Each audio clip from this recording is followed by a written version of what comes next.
Ito pala yung primer dito sa plain coat. Ito yung pang waterproofing, emulsion waterproofing. So una nating i-apply ito muna. Saan natin ito? Ayan ang kulay mga tol. Tapos haluin natin ito. Kulay green.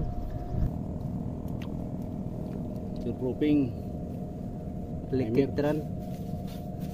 Opo. Tapos kamay. Opo. Yan. Yan Saan na mga lamas? Buksan lang to, nakatali lang to ng guma. Kasi ano lang to, bro na ang gihimo nila ini mo nagtais kabaw. Mo ni, ang gipanghimo. Tapos ibuhos man na dire. Sige na. Yan. Ay na dire kuan. Mo nay oh, tais, mo nagtais kabaw. Bag-aron ka usaran pa.